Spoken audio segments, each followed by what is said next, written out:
Come on, Roy. Let's get your hands dirty. Today, look at NECA's Part 5, Roy Burns Ultimate Action Figure.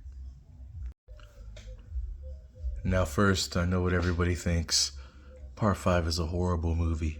I get it. It's not everyone's cup of tea, but I've always enjoyed it. It might have been worse if I was old enough to actually see it in theaters, but as a retro, spec type of thing, growing up, having them all in front of me, it wasn't that bad. Obviously, continuity purposes, it wasn't greatest one because, like, in this movie, they said Jason was cremated, but all of a sudden in part 6, he's got a full body. They throw the lightning, put the rod in his stomach, lightning strikes it, he wakes up, Frankenstein style. So I get why people don't like it, but I've always loved it. The kills are awesome. I like big casts. It's just, they're gonna get chopped down. And for me, it's fine. It's a good whodunit type movie, even though we kind of know who done it in the beginning. For those who don't know, Roy Burns was a character in the film. He was a paramedic. The film follows Tommy Jarvis after the events of Part 4 when he was a child, and he kind of went crazy with the whole Part 4 final chapter scenario. Jason killed his mom. Jason killed all of the people that lived next door to him or were renting it out. His sister, somehow, I don't know what happened with the sister. They never really explained it. But he pretty much is sent to a home for troubled youth.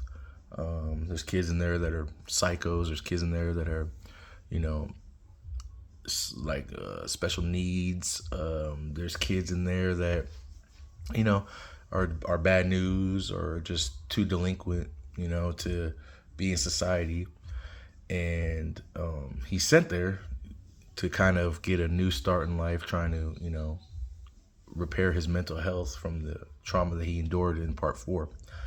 And so there's a character named Joey. He's kind of on the slower side. He's a good kid, slower side. And pretty much he gets murdered by another guy who's one of the crazy bad news kids. And after that happens, Roy, who was a paramedic, picks up his body. When he picks him up, he didn't tell nobody in the town that was his son. He picks him up, and pretty much drives him insane, drives him crazy. And he uses the whole Jason hockey mask urban legend to kind of dish out some pain to the rest of the house because his son was murdered. And so he kind of he takes on the moniker of Jason, even though he doesn't have the like the red chevrons. They're different color chevrons, but same hockey mask. Excuse me, same premise. Starting the review off, the packaging is the classic poster from the movie. I think there was a couple posters, but this one I think was the one that was in theaters with this, which was odd because it looks nothing like any Jason hockey mask in the franchise. But again, movies back in the day didn't really make sense.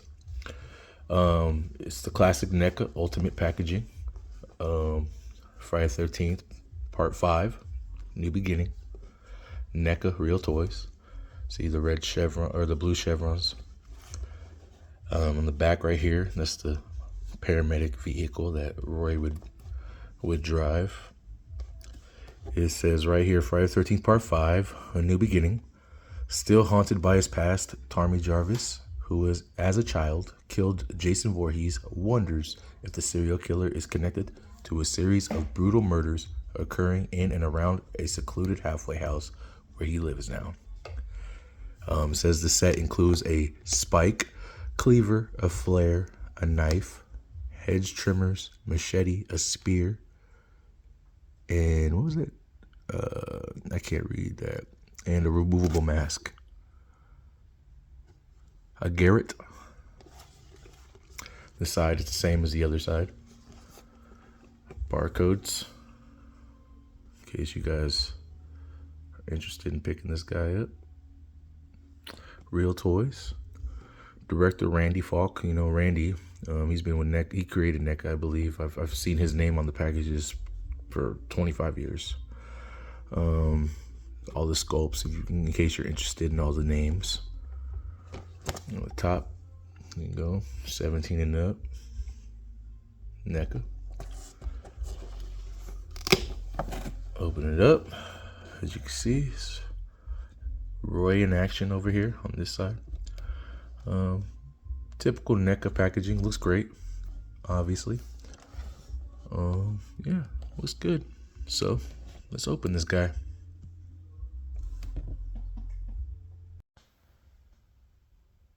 Directly out the package. This guy comes with a lot. I mean, I've seen a lot of accessories from NECA, but this guy comes with a lot of accessories. He only has one extra hand, which is surprising for NECA because they usually have like 30. But he has one extra hand. It looks like it's a machete holding hand, or maybe he could hold the other side of these little scissors, the little gardening shears. These gardening shears right here, little blood on them. They're operational. This is the spear from when he killed, I think his name is Reggie, his brother. He was sitting in the porta potty and the wife was singing, "Ooh, baby." That's this right here. And he got stabbed a couple times with this thing inside the porta potty. This is the cleaver. I think this is the one that he got the old lady and her son with. Cut the son's head off, and I think he got her in the head through the window, kind of like a ching effect. The spike, I don't remember. I haven't seen the movie in a while. I'm pretty sure it's in it because, like I said, NECA doesn't just throw anything in there. So I'm sure the spike has something to do with it, but I cannot remember what it was. But yeah, that's a cool little. All these things are very detailed, very good. The machete has a little blood smear, and that's honestly good blood right there because when it's too red, it looks fake. So I love that they have a good blood recipe for this one.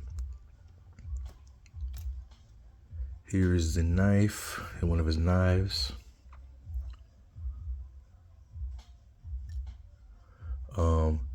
In the packaging, it's called a garrote, I guess, but I know it as a tourniquet. So this was the one he wrapped around the guy who was, he went pee or whatever. He wrapped it around his head, and he took the stick and he twisted it until it snapped on the guy's face and the guy's head messed up. But yeah, I love this detail of this tourniquet because these actually move, and they're not. It's not just stuck. They're kind of so great detail, NECA. Love that. And here's the wood, like I said, that it's supposed to probably be connected on it. Very great paint application by NECA.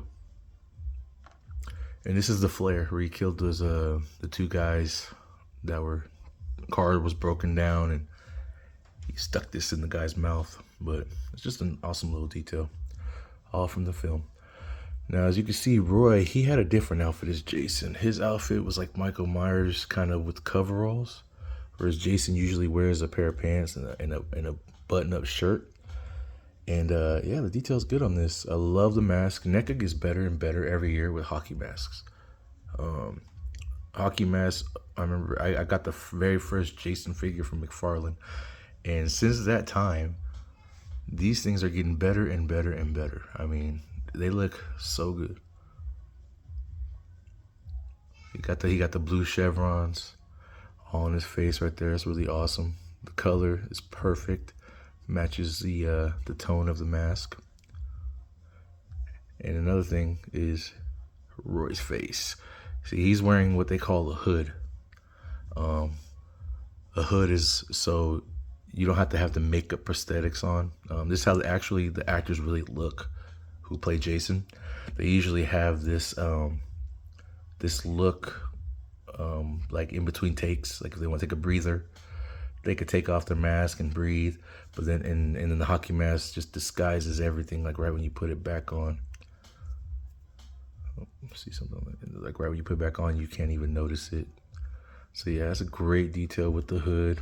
I mean, you only see him for a second with the hood because he pretty much was masked the whole entire time while he was pretending to be Jason until he died. He fell and, spoiler alert, he fell and died. I also wanted to bring in another figure from a few years back, before they announced the Ultimate line.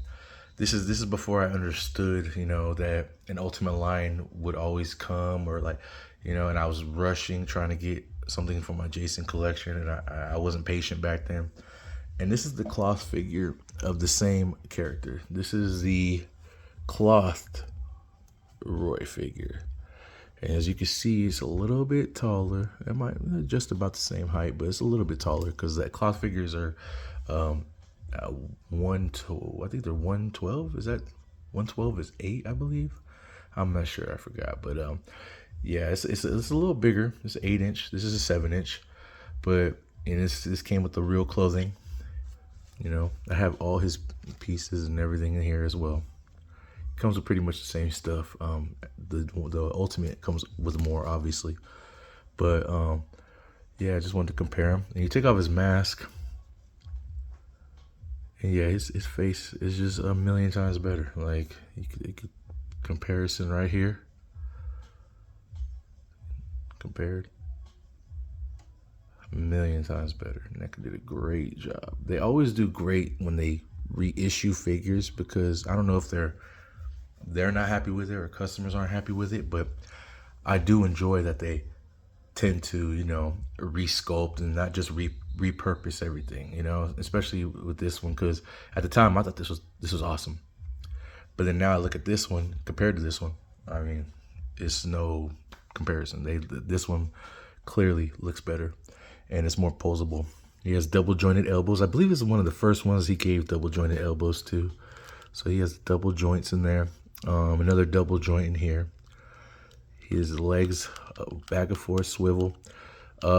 This right here, the thigh, this is all like a soft plastic, and this is the hard plastic. You can actually see it moving. You see the plastic moving right there. So that's like a soft plastic. You see in his stomach when he got slashed. That's when he got hit in the stomach. I don't know if it was with the tractor or if it's someone hit him with it, but I remember he got hit with a tractor. So yeah, that's a really good detail. The boots look good. Like I said, NECA's always, they never hold back when it comes to paint application. He even has a 5 o'clock shadow on here. Very good detail in there. 5 o'clock shadow. And I actually, this one used to be, or it was with my Jason set, my Jason collection. I have pretty much all the Jasons that they've come out with so far, instead of the Jason Takes Manhattan and like the Jason X before he was Uber Jason. So yeah, it's a great looking figure. I mean, I love the details. I love when they put like little teeth when their mouth is slightly open. You can see his mouth slightly open, looking a little furious. It's a great figure, great addition to my collection. And yeah, actually, I was thinking as well, before I forget, I think I've been wanting to sell this guy, but I'm thinking maybe of giving him away on this channel. I have a few figures that I would like to, give away, or just, clean house. So, let me know in the comments if you guys are interested. If you are, then I don't know, maybe I'll do something with comments or something, and I'll send this guy out to somebody, whoever missed out on him, whoever wants him. Yeah, it's no problem. And before I forget, guys, make sure you like and subscribe, please. It really helps out this channel. I would love to keep giving content like this to you guys. This is not just a hobby or a job or whatever. It's a passion. I love this stuff. So if you give me a like and a follow, I'll show you more of my collection, and we keep this thing going, man. And yeah, that's pretty much it. Great looking figure. I'm gonna end the video off with the usual snapshots. And if anybody's interested in it, I think there's still some in stock somewhere. I mean, if you can't find them, they should be somewhere for a decent price. They're not too bad. So thank you guys for watching the video again. Again, like and subscribe to my channel. This has been Ken Bird Toy Nerd. Look for my IG, Ken Bird Toy Nerd, as well. I'm working on a Facebook right now. It should be up and running soon. And enjoy the rest of your day, guys. Happy hunting, and I'll see you in the next one. Peace.